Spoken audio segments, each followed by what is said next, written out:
നമുക്കിന്ന് ഇംഗ്ലീഷിലെ അക്ഷരങ്ങൾ പരിചയപ്പെടാം.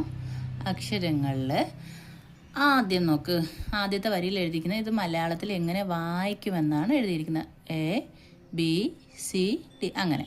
അത് കഴിഞ്ഞ് രണ്ടാമത്തെ വരിയിൽ ഇംഗ്ലീഷ് അക്ഷരത്തിൽ വലിയ അക്ഷരവും ചെറിയ അക്ഷരവും എങ്ങനെയാണ് എഴുതിയിരിക്കുന്നതെന്ന് നോക്കാം. അത് ഇംഗ്ലീഷിൽ വലിയ അക്ഷരം ചെറിയ അക്ഷരം എന്ന് രണ്ട് രീതിയിലുള്ളതിന് എന്താ കാരണമെന്നറിയോ? നമ്മൾ മലയാളത്തിൽ ഒരക്ഷരമല്ലേ ഉള്ളൂ, വലിയ അക്ഷരമെന്നോ ചെറിയ അക്ഷരമെന്നോ സെപ്പറേറ്റ് ഇല്ല. പക്ഷേ ഇതിൽ അങ്ങനെ ഉണ്ട്. അതിന് കാരണം ഇംഗ്ലീഷിൽ പേരുകളൊക്കെ എഴുതുമ്പം വലിയ അക്ഷരത്തിലാണ് എഴുതുന്നത്. എന്തിൻ്റെയെങ്കിലും പേര്, സ്ഥലത്തിൻ്റെ, സാധനങ്ങളുടെ പേര് എഴുതുമ്പോൾ, പിന്നെ നമ്മൾ പേര് എഴുതിയിട്ട് അതിൻ്റെ ഇനിഷ്യൽ എഴുതുമ്പം വലിയ അക്ഷരത്തിലാണ് എഴുതുന്നത്. പിന്നെ ഒരു വാക്യം, ഒരു സെൻറ്റൻസ് അത് തുടങ്ങുമ്പോൾ തുടക്കത്തിൽ വലിയ അക്ഷരമാണ് എഴുതുന്നത്. പിന്നെ ചുരുക്കെഴുത്തുകൾ എഴുതുമ്പോഴും വലിയ അക്ഷരം. ഇപ്പോൾ MLA MP എന്നൊക്കെ പറയുമ്പോൾ എഴുതുമ്പോഴും വലിയ അക്ഷരം. ഡോക്ടർ, മിസ്റ്റർ, മിസ്സിസ് എന്നൊക്കെ പറയുമ്പോൾ അതിൻ്റെ ആദ്യ അക്ഷരവും വലിയ അക്ഷരമാണ് ഉപയോഗിക്കുന്നത്. അതുകൊണ്ടാണ് ഇംഗ്ലീഷിൽ ഈ പിന്നെ എന്ത് വരുന്നത്, വലിയ അക്ഷരവും ചെറിയ അക്ഷരങ്ങളും ഉപയോഗിക്കുന്നത്. അടുത്ത നോക്ക്, അവസാനത്തെ വരിയിൽ ഈ ഓരോ അക്ഷരത്തിൻ്റെയും ആ അക്ഷരം നൽകുന്ന ശബ്ദം എന്താണെന്നാണ് അടിയിൽ കൊടുത്തിരിക്കുന്നത്.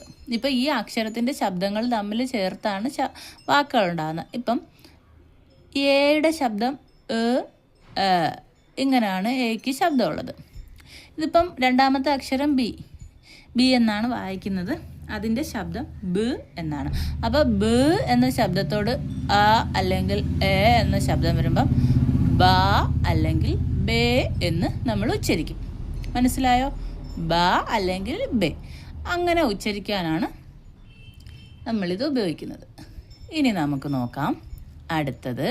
അപ്പോൾ അക്ഷരം വായിക്കുന്നത് എങ്ങനെയാണെന്ന് അടുത്ത വരിയിൽ വലിയ അക്ഷരവും ചെറിയ അക്ഷരവും, ആദ്യം എഴുതിയിരിക്കുന്ന വലിയ അക്ഷരം, രണ്ടാമത് എഴുതിയിരിക്കുന്ന ചെറിയ അക്ഷരം. അടുത്തത് എന്താണ്? നമുക്ക് ഈ അക്ഷരങ്ങളെ വായിക്കാൻ പരിചയപ്പെടാം. ആദ്യത്തെ അക്ഷരം A B C D E F. എയുടെ ശബ്ദം നമ്മൾ പറഞ്ഞ് ഇതാണ്. ബിയുടെ ശബ്ദം ബ്.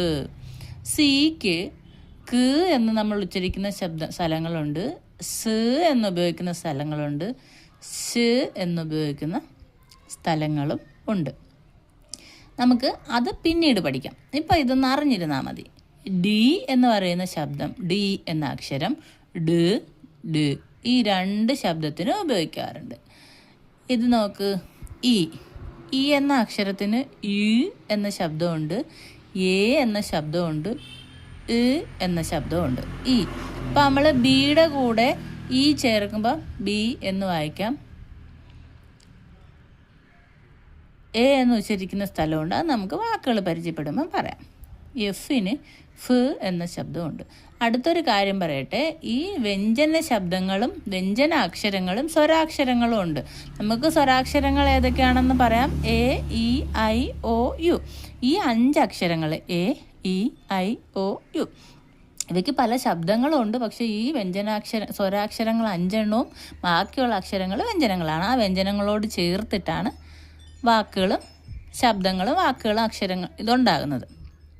അത് നമുക്ക് പഠിക്കാം. സ്വരവും വവലും ഇതും പ്രത്യേകം പഠിക്കാം. ഇപ്പോൾ ആദ്യ അക്ഷരങ്ങൾ പഠിക്കാം. അതായത് ജി എന്ന് വായിക്കും. എഴുതുന്നാണ്ടോ വലുതും ചെറുതും ജ് എന്ന ശബ്ദം. അടുത്തത് എച്ചിന് ഹ് എന്ന ശബ്ദമാണുള്ളത്. എച്ച് എന്നാണ് വായിക്കുന്നത്, ഹ് എന്ന ശബ്ദമാണുള്ളത്. അടുത്തത് ഐ ഇ എന്ന ശബ്ദമുണ്ട്, ഐ എന്ന ശബ്ദത്തിൽ ഉപയോഗിക്കും. അടുത്തത് ജെക്ക് ജ് എന്നുണ്ട്.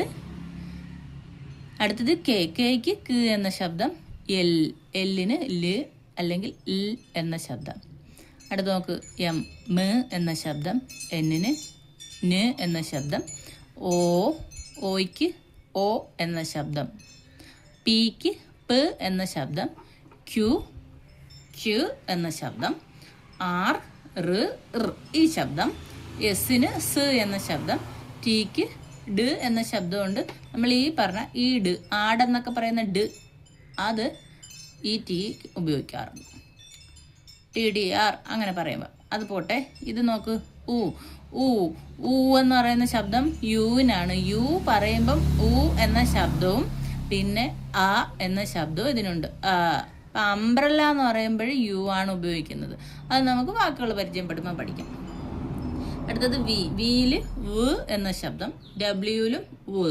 വ് വ് ആ വേറെ ഒരു പ്രത്യേക തിരി, നമ്മൾ ചുണ്ട് മൊത്തം വളച്ചും കൊണ്ട് വ് ആ പറയുന്ന വ് എന്ന ശബ്ദം. റൈറ്റ്, റേഡ് അങ്ങനെ പറയുന്നത്. ഇത് വ് എന്ന ശബ്ദം, ഇത് വ് വ്.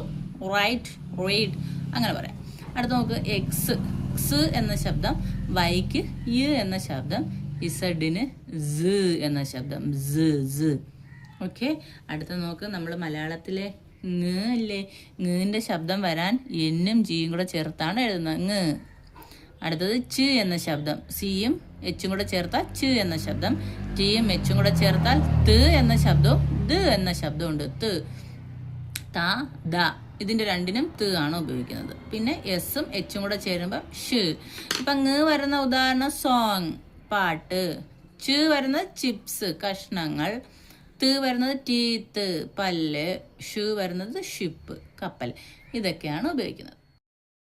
അപ്പോഴാദ്യം ഈ അക്ഷരങ്ങൾ മുഴുവനും കാണാതെ പഠിച്ചാൽ നമുക്ക് എന്ത് ചെയ്യാം, ഇനി വാക്കുകൾ ഉണ്ടാക്കാൻ പഠിക്കാം. ഓക്കെ.